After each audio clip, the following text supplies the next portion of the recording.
Okay, so I get asked very often about how I know which chords are going to work together and how does music theory work, either as a guitarist or piano or ukulele.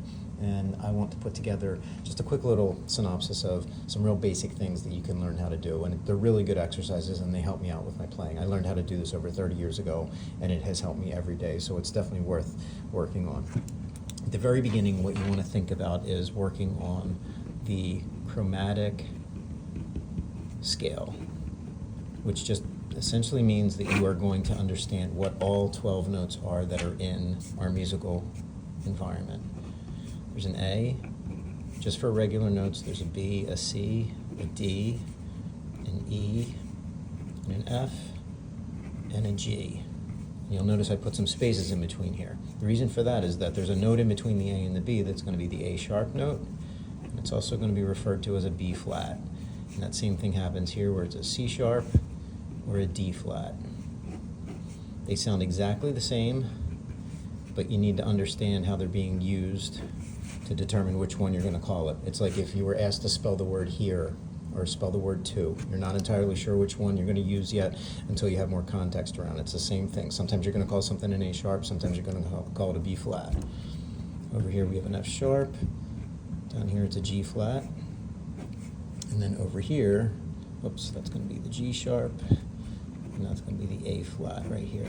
And then back over here is an A, which is just repeating this again. So if you count up from here, each of these columns, you have 1, 2, 3, 4, 5, 6, 7, 8, 9, 10, 11, 12. This one doesn't count because this would be repeating it again. All 12 of these notes are in the chromatic scale. Okay? All 12 of them are used in all of the music that we use and play along with and everything like that. They are also in a series of half steps, which means that from one note to another note, this A to this B flat is a half step. This B flat to this B is a half step. A B to a C is a half step. If you were to go from an A to a B, that would be considered a whole step. But you want to study it like this. You know, it's a series of half steps. So if you just remember this also, this is a good rule that I talk about all the time with my students. A good way to think about it is between B and C, I usually say think of our calendar system where it's like 500 BC, something like that. And if you're old enough to know this, I usually say E.F. Hutton. When E.F. Hutton talks, people listen. You got to be pretty old to know that. So if you don't know that, you're going to figure out your own little version for E.F. But that's the chromatic scale right there. And then what you can do is you can take every single one of these notes and you can apply some different formulas over them and then come up with different scales. And this is how we build our chords, and this is how like the whole music system works. So we're going to cover that in the next one. Thanks a lot. Take care.